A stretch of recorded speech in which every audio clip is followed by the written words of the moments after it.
Many times we wrestle with fear, anxiety, worry, depression, and discouragement because we don't believe in God's faithfulness.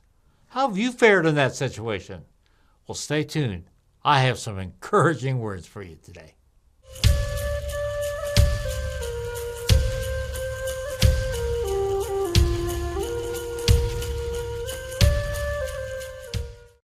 And welcome to this week's edition of Living Hope Today. I'm so glad to have you tune in today.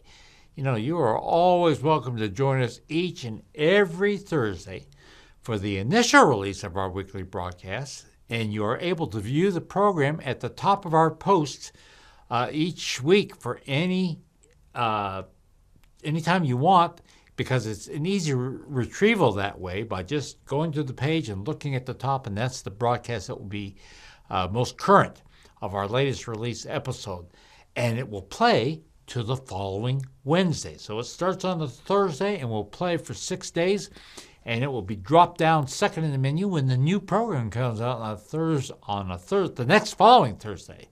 So I hope you'll do that. And to perhaps help you remember to tune in, I encourage you to be sure to follow us on Facebook if you're watching that, or if you are tuned into our YouTube channel, be sure to subscribe and hit that little bell.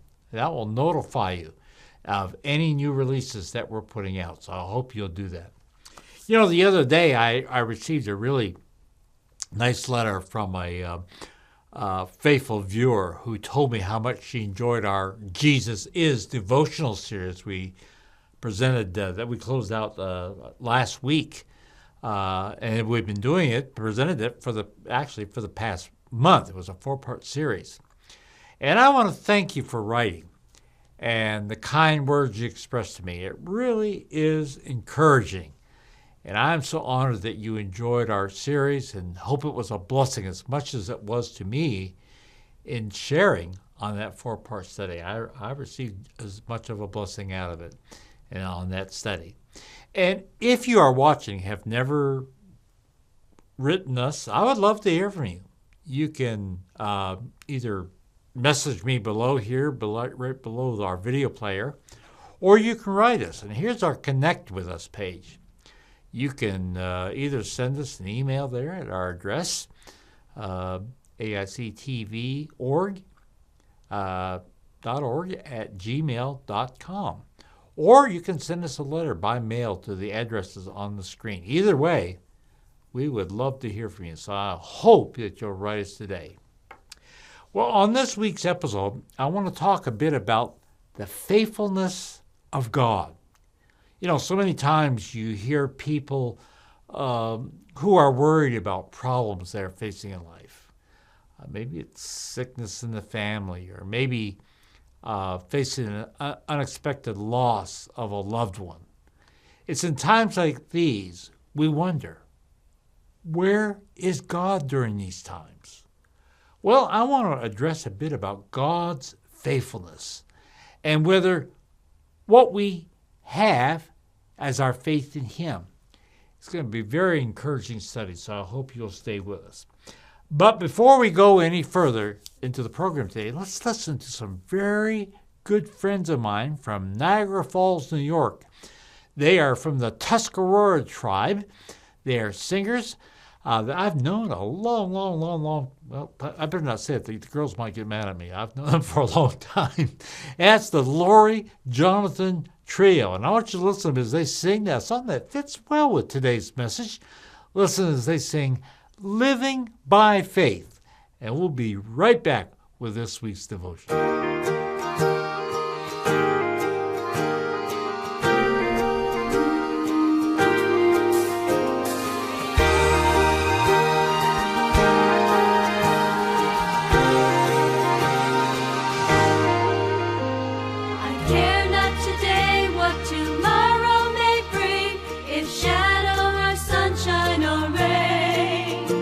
The Lord I know ruleth for everything, and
All right, and that was the Lori Jonathan Trio featuring Lori and her sisters, Crystal and Vicky Jonathan, representing the great Iroquois nation from the Tuscarora tribe, right up near Niagara Falls, New York. And I hope you enjoyed their fine singing. You know, I was remembering an amusing incident where I was getting to put this study together on the faithfulness of God. And I remember my dad told me about the story when I was very young, and I've never forgot it. It was humorous to me. He told me how he was invited to a very small home on the Navajo reservation many years ago, and the man that invited him wanted Dad to pray with his father, who had been sick. Now, this man's dad was almost 100 years of age, and he didn't speak any English at all. So the son interpreted for my dad as he prayed and spoke with him. And Dad visited the man's elderly father and prayed with him, and the son began to tell my dad how his aged father would always tell stories from his childhood. And he said they were interested because they were in the Navajo language and things that went way back. And they were always interesting because he could give such detail or explicit details of the days gone by before vehicles, when they would just ride by horseback or had any modern conveniences at all. But the son went on to share one humorous story of how he was telling my dad is how he brought home their first little icebox or little refrigerator. It was an exciting time because they had never had one before. His elderly father, who was almost 100 years old, never really had one. And in fact, the only way they had kept their food to stay cold up until that time was to use a basket. They would put the food in, things that might perish. They would tie it to a rope, and they went outside and dropped it down into a real deep well. And they would let it just come down to just before the water line, where it was cool there, and would keep their butter and different things like that. But when the son brought home the propane fridge, that was a propane refrigerator, the father had a time, the older man had a hard time understanding how this new box worked to keep the food cold. But he was even more amazed when he asked his son how that fridge could keep food cold, how it worked. So the son then proceeded to show him by pulling out a drawer at the bottom of the fridge. And there, to his father's unbelief, was a small flame propelled by propane gas. That's what powered it. There's not electricity, but that's what powered this, was this little propane tank that had made that flame and powered the refrigerator. Well, as they looked at it, the son explained that this small flame allowed power to keep the fridge cold in the top part. He told his dad that. Well, the father looked at him with a shocking look of unbelief. He told his son something like this. He says, I have built many fires in my life, and they've always kept me warm. But you're telling me if we light this flame, it will stay cold on the top? Well, that was definitely an eye-opening experience to this elderly 100-year-old dad, and the something that the son never forgot.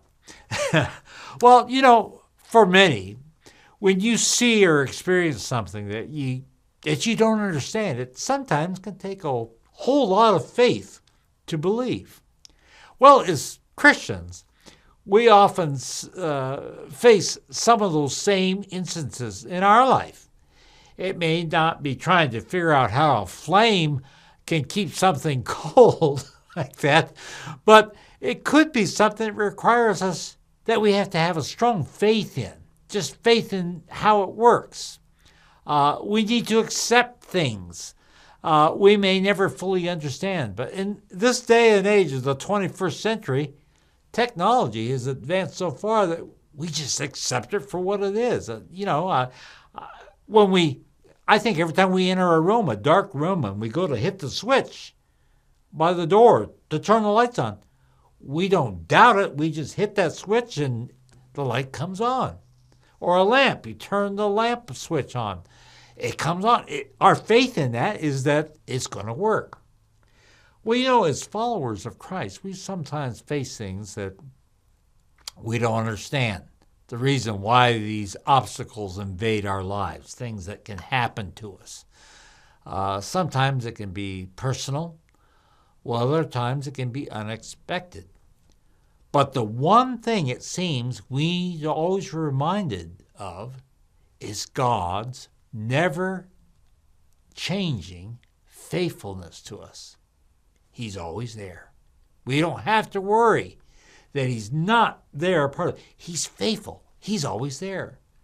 And perhaps to understand the word faith, we need to know what it means. Faith, in other words, might mean truth, belief, or trust. When you totally trust someone, it is because you believe they are telling you the truth. That's faith. You have faith in their word or their deeds. You accept them, believing they are faithful and trustworthy. Faith and trust are really based on truth. It's rooted there. That's where it grows from. So why is that we have such a difficult time in putting our faith in someone or something? And today, many people become, I believe, skeptical. They doubt. They question the validity. Sometimes they replace faith with uncertainty or maybe suspicion. And I suppose in a world filled with mistrust, we find ourselves inevitably losing our faith in some instances. Well, what I've been talking about is our faith. But what about God? We have faith in things, but what about God? Is he always faithful to see us through the doubts and worries we may face? Does he have our back, as many people say today? Well, I've found that those who are easily persuaded by circumstances that they face in life are often the ones who lose their faith in God and never attempt to trust him in his faithfulness. And it always comes back to the simple fact that it is because they don't really know, I believe, the character of God and his never-ending faithfulness towards us. And for some, unfortunately, they don't even know if they can trust him or not. There's people like that. But friend, I assure you that no matter what you may be facing, whatever bad circumstances that the sinful world may throw at you, God sees it. He will not abandon you. I can think of a great example of people who lost their faith in time of difficulties. I can think of an example in the Bible where we talk about the Israelites that Moses led out of slavery and bondage from the Pharaoh in Egypt. It's perhaps the greatest letdown God saw from his people, the Israelites. It was during that time. They were free, but they became discouraged and worried about the situation in the desert. They wondered, how are we going to eat? How are we going to drink? Moses, you brought us out into this desert to die. we're not going to survive out here. We would have been better as slaves in Egypt. Well, they lost their faith in the one who made a way for them. We read in Deuteronomy 7 this account. It says here, but because the Lord loves you, and because he would keep the oath which he swore to your fathers, the Lord has brought you out with a mighty hand and redeemed you from the house of bondage, from the hand of Pharaoh, king of Egypt.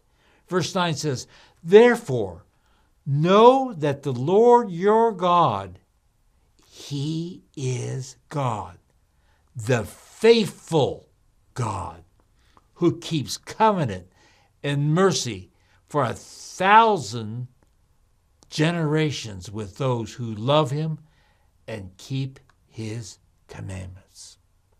Wow, what a reminder that God is faithful. He is relentless in his faithfulness to us. He will never forsake us or fail us. He will always be there when someone else around you may fail you in your time of need. I'll never forget my health issues that I went through. I had an unexpected quadruple bypass heart surgery that was just found just in time before I really could have suffered a major heart attack. But God was faithful when several years later, after the operation of the quadruple bypass, I suffered a stroke that really debilitated me for many years. And during that time that I was in the hospital, I was in bed in the ICU. And I can remember at night they would shut the lights off in the room. And all I could see in the ICU was this curtain that they had. And it was a big sliding glass door so they could come into to my room easily. And I remember I would watch that, and I couldn't hardly move, and I would just look over there. And I wondered why, at that time, why this was allowed to happen to me.